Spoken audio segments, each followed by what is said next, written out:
Well, I think first what we need to do is address some changes that you might have noticed if you've tuned into this podcast. It's quite a big one. I'm not going to lie. It's yeah, I know. I'm wearing a hat. Yes. It's never happened before. So this is a little bit different from the usual. We're going to start like a season 2 of the original podcast of What Was, and we're now being called Fat Jack's Sunday Service because I am basically Jesus. Yes. And everyone knows that. Yes. So you're going to become a bit more of like a permanent co-host. Oh, like a permanent fixture. Yeah. Do you want to sort okay. of announce yourself as some random geezer? Apart from being some random geezer, Yeah. my name is Stuart. Yeah. And you have a keen interest in things like strong pornography. God, yeah. Weak pornography, mild pornography. Yeah. all the strengths of pornography. The real spicy stuff. Yeah. Spicy, the spicier the better. Yeah. Yeah, sorry, it's only took a minute and a half to get onto pornography. That's fine. So I thought we'd start because you're a bit of a keen Formula One fan. Yes. So I thought you could give the rundown on yesterday's race and all the drama that happened in it. I must warn you, if my door suddenly opened, I might get attacked by a dog. Because she can open doors by herself. And for some apparent reason... you're going to have to go and sit in your car and do this next time. I think I might have to. We'll have to see how it goes. Yeah. Yes, so in the Formula One then, at the moment, they're mostly complaining about the electricity. Yes, I've heard that myself. Because it's 50% fuel and 50% battery powered. Yeah, so basically it kind of kicks in when it wants to, which is not very helpful. And basically, if you save your battery to then overtake someone, you use your battery to overtake them, then you've run out of battery. Now, so you can get re-overtaken. Yeah. This is meant to be the pinnacle of motorsport, isn't it? Yes, it is. Realistically, what the fuck's going on? Because I've seen the cars slowing down in a straight line. Yes, because they've run out of battery. It's just ridiculous, that, isn't it? Yeah, so like the back wing will open like your DRS used to, but your front wing, so you get less drag, so you can go faster until your battery runs out. So that will only open with battery? No, that opens up anyway, but basically when you're going round the corners until the main straight, say, you save your battery up in those corners, so you can hoof it down the main straight. But the longer the main straight depends on how long your battery will last. Oh, okay. So your battery, if it's a real long straight, it could like run out of battery halfway down the straight. Just a side note, I've never noticed how much you shut your eyes when you talk. I noticed that.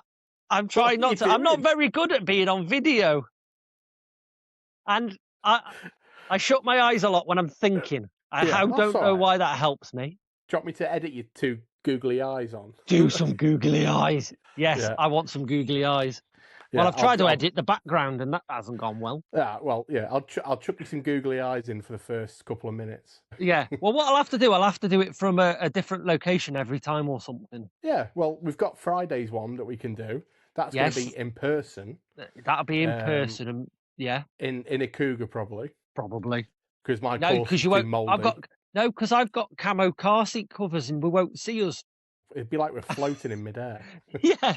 Why are them lads floating? What kind of app is that? Yeah. So who won the Formula One? So Antonelli won the Formula One. Oh, who I like. Yeah, he seems all right, to be fair. Yeah. George Russell cried like a baby on the radio. Did he actually? He might as well have done because he pitted because he needed some new tyres. Then Ollie Behrman stuffed it into the wall. If you'd seen that. Yes, that was quite a high speed. 50 Gs he hit that wall. Fucking hell. Fair play to him, and he walked away. He limped a bit.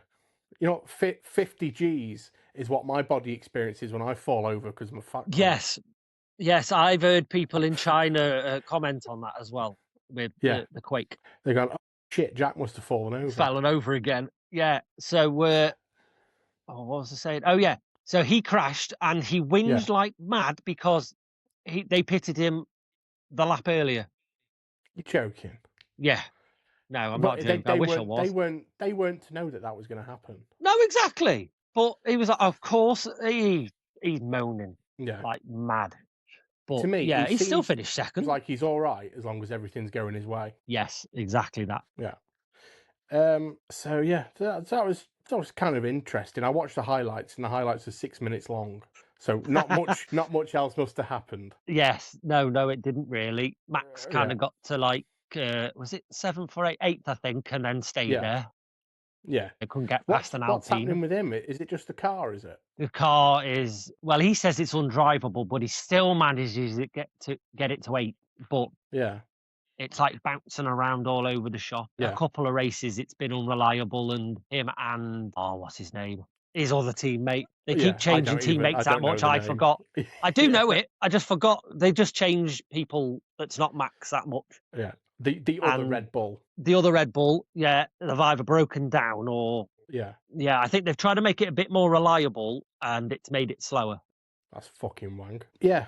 Did you just on like the thing of Formula 1 and four-wheel racing? Yes. Not much came out else about when Izzy Hammond crashed that Formula E car, has it? No, I've never heard anything else since that. Like I'd like to know the actual figure of how much it cost. Well, he's probably trying to keep up with the other Hammond. Yeah, she hit that wall with some force. Like, did she? Fair play. Oh yeah, it like understeered straight into the wall, and it was some impact. Like that's a proper. That sounds like a Hammond thing to do. Yeah, like it was more of an impact that when you've run up the arse of my cars before. Yeah, one of them was a big impact. That was a big impact. I knocked my number plate light off. Yeah. And me Minter of a Vauxhall Disastra. Astra, yeah. Disastra, yeah. And it's come full circle, really. You love a shit Vauxhall. You've had a Disastra van. Yeah. The Disastra, and now you've got the Corsa. And they've all been shit. Yeah. But somehow they keep like plodding on for a bit. Well, what it is my Corsa's got this new technology, like your Cougar's got, where it's like a oiler, so it oils everything on the outside of the engine as well as the inside. Yes, see, makes it last longer. From the front to about halfway, my Cougar is not rusty and it's oil protected. Yeah. And where it's not protected by the oil, and where it's not protected, it's really rusty. Yeah, I'll go with that. Yeah. As now owning a car with a leak, it's fully. I'm on board with it. It keeps exactly. It safe. And it keeps the ground lubed as well, because you can definitely tell where I've been parking it. Yes, I wouldn't know where I park my car outside my house without my oil spots. Yeah, exactly. And now you can parallel and park it perfectly to your spots now. And then when it rains, I get to see a nice little river. Rainbow river. Yeah. Yeah, so when it rains, everybody's like, oh, look at that rainbow. You can just go, it's pretty normal to me. Yeah. That's what I was now. We've got sort of more freer topics to talk about now. I thought I'd bring up our off-roading day that we had because it was only mentioned briefly on the previous name podcast. Yes. And just how much fun you can have for 30 quid. It was fun for 30 quid. Wasn't it just? There's a field with some hills in it. Do what you want. Yeah. There was no one stopping you doing anything, was there? No, it was great. It was nice to go somewhere with a lack of health and safety. Yes, for once in my life. Funny, there is no health and safety there. Literally nothing. There was we were with quad bikes. Half of them weren't wearing any helmets. Now, I'm not complaining in the slightest, but when something makes me go, that could go that's bad. A bit sketchy. That's a bit sketchy, which happened a few times. I thought, we're in the right place here. Yes. Where we belong here, this is our home. Because that little Freelander, fuck me, did it do us proud. Yes, it did. I can't believe it started again after that hydro lot. Yeah, for anyone that wants to see this, go on, because this is going to be on my channel again. Go and watch that Land Rover video, because honestly, without even trying to over big it up, it was over the door handles, the water. The car stopped, and then when it restarted eventually, after we was just left floating, in icy water. It floated. That did. It floated. I've never heard an engine with rod knock that hasn't killed itself that bad. It was. I would have put money on there being a conrod poking out the side of the block. Yeah, I was just. It wasn't going to start again, and it did. It wasn't. Like well, at one point, I thought we flattened the battery. Yeah, but that must have been, there was that much water in it. Yeah. It must have just been because it was turning over slow. That must have literally been on the point of where it's either going to start or bend a rod. Or die. Yeah. Yeah. But, it was just unreal, wasn't it? And then you fucking sending us around that little tree, and we had like one of the shit, and it stopped. That was probably that was 50 Gs impacts. That was more than 50 Gs. Because I had a sore neck for like 3 days after that. Yeah. And it just kept going. I don't know how it kept going. Yeah. It had half a number plate. The headlight broke. The headlight was still there. It was still there, but broke. The fog light disappeared. Yeah. Some bits of plastic that I had to rip off underneath. And then it still kept going. Yeah, and the clutch burnt out twice. The clutch burnt out twice, and then was quite bad driving home. Yes. And the only thing that it basically stopped working was the fucking dash. Yes, weirdly. I don't know how that must have got water, because the water came over the bonnet. Yeah, the water. And we must have got water in there. The sheet of ice was no joke like that. Yes, it was like 3 inches thick, wasn't it? 2-3 inches thick. You couldn't see the ice when we went in it, because it must have just been like a little below the water. Yeah. But here's a question for you. If you were to do it again, what car would you pick? Jimny. See, you know I don't like Defenders. Yeah. Because there's better 4x4s by far out there. Yeah. No, well, but that Defender pickup was mint. There's a double. My sort of answer's double parted, because I say Jimny. It's because the amount of money you'd have to spend on a Defender to actually get it to be capable is unreal. My question, yes, there is that. But my question was just, if you could, what would you take? Oh, money no object. Yeah. It would be like a roll cage Defender. Yeah, because there was a half a Discovery 3 that turned up that was cool. Yeah. And then that Defender pickup, it pulled out everybody. Cool, it went through everything. Yeah. It did not get stuck. Yeah. Well, I thought we were completely and utterly bollocks when that V8 Discovery got stuck within 2 minutes. Yeah. Yeah, 2 minutes in, and the V8 Discovery gets... no, it was a Range Rover. Oh, it was a Range Rover, An L322, I'll have you know. Yeah. I've only heard... Very good Range Rover logic. I don't know what... It's the only one I know that's called that, or a Range Rover Classic is the first one. Yeah, they're cool as well. They're cool. I do quite like it, but they're very unstable. Yeah. For like on-road stuff. Properly, I would want some sort of roll cage, to be honest. I think so too, and then I wouldn't be so... It felt like it was times when I thought, we're going over here a couple of times. Well, what car would you take other than take Defender out of it, and you had to take some non-Defender? What would you take? A Hilux. Would you? Do you not think they're a bit long and there's too much overhang? Yes, that's a very good point. But as you got to remember, we was bouncing the tow bar off stuff, weren't we? Yes, we were. I said, because at one point said, "Can we take it off?" Well, we didn't have any tools.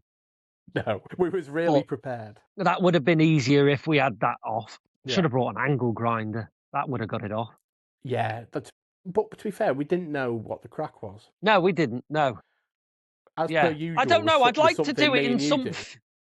I like to do it because everybody laughed at us in that. Freelander. So I'd like to do that again in something else stupid. Yeah, well, that's it. Like something like stupider. A Fiat Panda 4x4.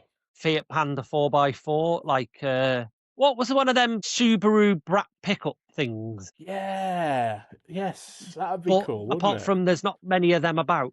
But yeah, something like that. Something that, like what you just said, a Fiat Panda. Yeah, like a proper, and then people laugh at you, and then just make it go everywhere. Yeah.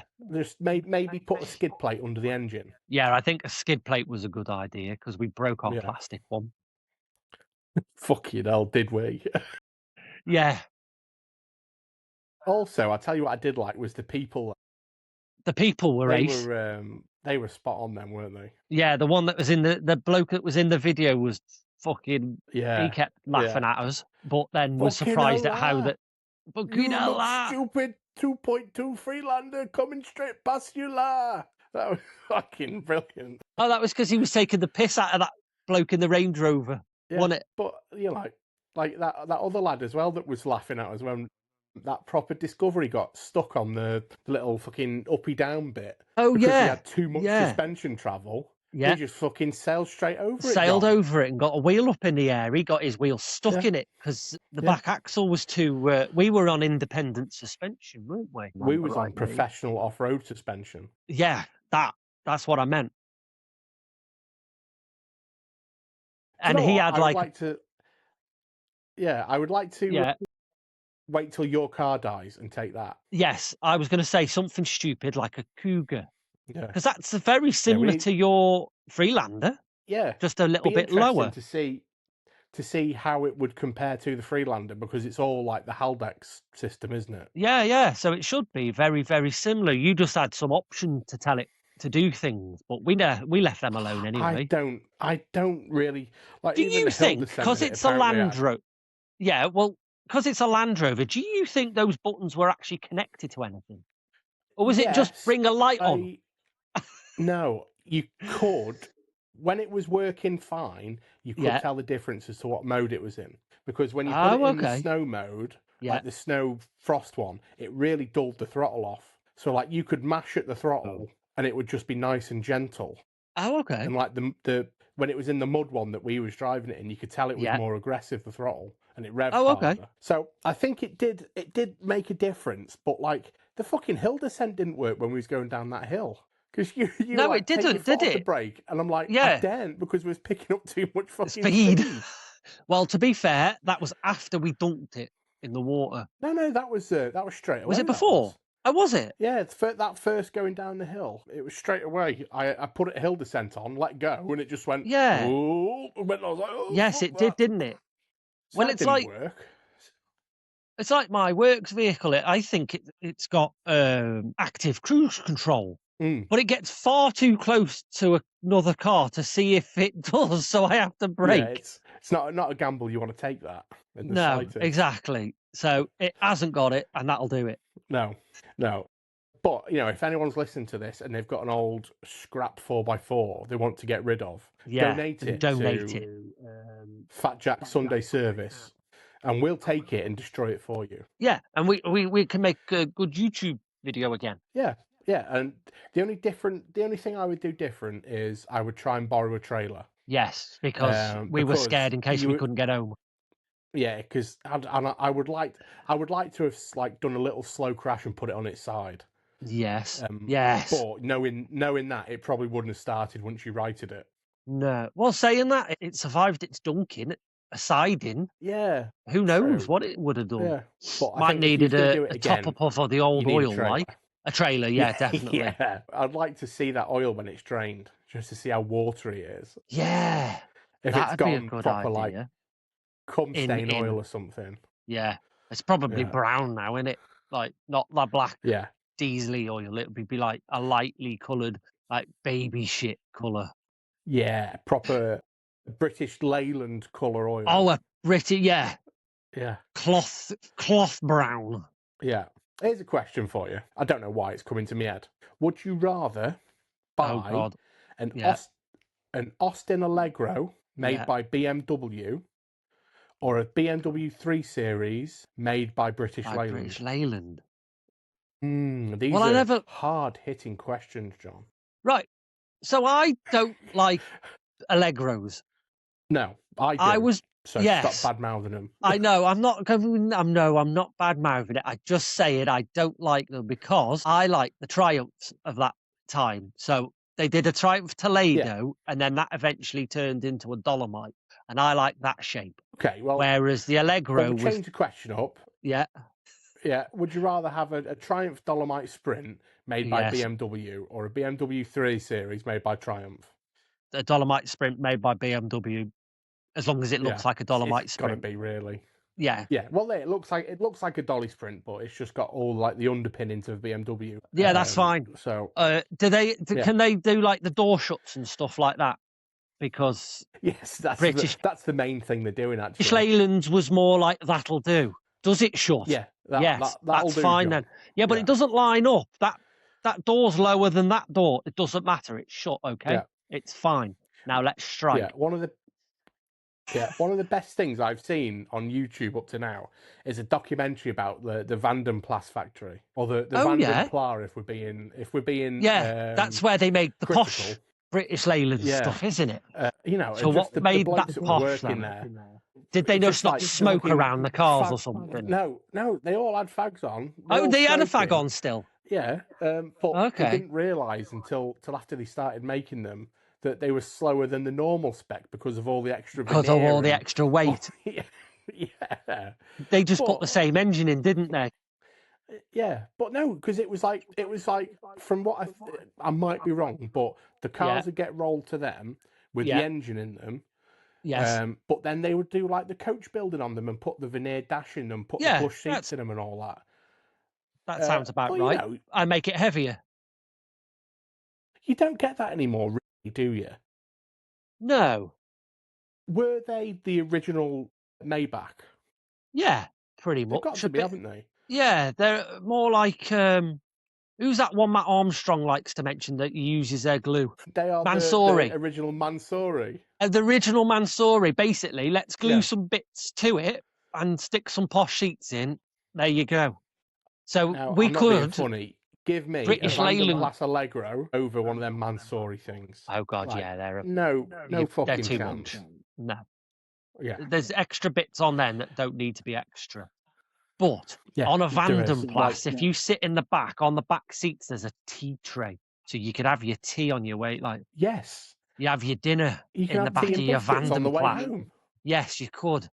You don't get that with your Mansouri, do you? No, you don't. No, just carbon fibre in Rolls Royce. Yeah. You don't have tea and biscuits in it. No. You don't want to mess up your carbon fibre and your diamond stitch seats. Because do you know how bad that would get crumbs in it? Imagine getting custard creams in them diamond stitch seats. It'd take forever. You'd need a good Hoover. Fucking hell. Fucking hell. You'd need an industrial Hoover. Not like the velour of the British Leyland. It just fell out. Yeah. Off. You just one clap of the hands, one of them, and bang, all your crumbs have gone. Oh God, yeah. Or it was that veloury that it just kind of went into the seat. Yeah, so you just never saw it again. You just never seen it again. That was it. It's just full of crumbs. Do you reckon though there was some executive shagging going on in the back of them? Oh God, yeah. You know, like fucking. 1 foot on the tea tray, all over the velour. Yeah. Imagine trying to wipe off some fanny batter from your velour. You cannot wipe fanny batter off your velour. It just soaks it in with the crumbs. Yeah, that's maybe why you have your biscuit crumbs to soak up the fanny batter. To soak up the fanny batter. Yeah. Yeah. You end up with a fishy biscuit by the end of the week, depending on how much shagging you've done in your Vandenplas. Well, that's if you had time to do the shagging. There was too many strikes going on. Yeah, strikes and you're always breaking down. Yeah, but imagine ploughing someone into that bloody velour. That'd be proper comfy. Can you imagine the noise that the interior made and like the suspension made on one of them? Maybe that's how they tested it. Something that modern day doggers haven't got to consider, isn't it? Yeah, that's true. The noise. Will this plastic trim fall off if I give it the beans? Yeah. You get your Mrs. Beryl on the bonnet of your Dolomite Sprint. That might not ever the bonnet's again. Coming off. Yeah. No. It's a write-off, that. Yeah, whereas you put her on the bonnet of your 3 Series. Oh, you might stands up, yeah. Or you might get some prints on it or something like that. But yeah, but it's always going to work again, isn't it? Yeah, you'd fall through it if it was a British Leyland product. It'd have either rotted or fell off. Email in if you are a 60s and 70s dogger with your experiences of dogging with British Leyland vehicles. Yeah. Yeah, what was dogging like back then? Yeah, was it like tea and biscuits on your tray afterwards? That's why you got your tray. Yeah. Or you sit in the back with your fag on your velour going... Oh, God, you'd have a fag on during and after. What a do that was, John. Fair play. Fucking hell. Let me get me flask out. Oh, me hands are covered in minge oil. So let me get me flask out on me tea tray. Yeah. And yeah, it's fucking what a time to be alive that was. Do you think that dogging was more popular then than now? Well, there was less like chances of getting caught, so yeah, it probably just happened and nobody noticed. Yeah, because I bet your dash cameras have really made a heavy There's a big impact on the dent in it. dogging industry. Yeah, definitely. Yeah, and like TikTok Live when people go around busting them, that's got to Yeah. have Well, back in the dented your day, the only industry. thing that would be the squeak of an Allegro would be the only noticeable thing about it. But now, yeah. I How think there's did they too get many on? people now, too many cars now. How did they get on with headlights flashing them? Because Well, they'd have to have them sat running, and that's going to use up all your petrol. yeah, So did they or turn it off flatten your and risk a battery. bump start? Yeah, These bump are start all probably. questions that I want to know the answer to. Well, maybe we could find this out for next week's podcast. Yeah, if anyone's listening, go and ask your local pensioner how they did the dogging in the 60s and the 70s, even 80s. But the cars might be a bit too good then. Yeah, they were getting better in the 80s, weren't they? Yeah, 90s, So, we know they'd be sound. Sound 90s were fine. That's all right. But yeah, 60s and 70s roughly, wouldn't it? 60s might be about. There wasn't many big cars in the 60s. No, that's what I mean. That'd be a lot of bonnet action. Yeah, and you'd have to be quite posh back then to have a big car. Yeah. You'd have to be somebody. So, businessmen. Businessmen and businesswomen. Yes, and they'd get it on in like Ford Zephyr or something. Yeah, or balls deep in your Zephyr. A Vauxhall Velux. Yeah, I think that's a real car. It. That's probably. I can't remember how big it was, but something along them lines. But you'd have to be an executive of some sort. Yeah, a businessman. Why not? But yeah, you can't imagine dogging too much in a Mini. No, that's you'd have nowhere to put your legs. Yeah. Yeah, fucking. I'd tell you what, you'd be good at like Kama Sutra in a Mini, wouldn't you? Oh God, yeah. Yeah, that's all you'd have to be. The only thing you could probably do in a Mini is sit there and have a wank. Yeah, that's true. Yeah, and your missus has a wank in the passenger seat. Yeah. Maybe that was their dogging, wasn't it? Well, this is what we need to know the answer to. Yes, we'll have to find out. Now, after all that, I don't even know where the dogging chat came from. Don't know. It's time to pull the Triumph Dolomite Sprint into the lay-by behind the bushes and end this first episode of the New Generation podcast. Yeah. Possibly award-winning podcast. Yeah, it could be. The Dogger's Choice Award. I know. Yeah, the Dogger's Choice Award. We could win that. Like everyone else buys their awards. Yes, that's it. That's what we're aiming for, the Dogger's Choice Award. The Dogger's Choice 2026. So I want an inspirational quote off you to end the podcast. Oh God, inspirational me. Right. Yeah. Okay. A man who takes a mini dogging is a man that goes dogging by himself. There you go. Poetic. Absolutely poetic. Thanks for listening. Thanks for watching. Thank you very much. Big up to the big man in heaven, Chuck Norris. Yeah. We're soldier on without you. Yeah. And see you next week. See you next week. Bye-bye.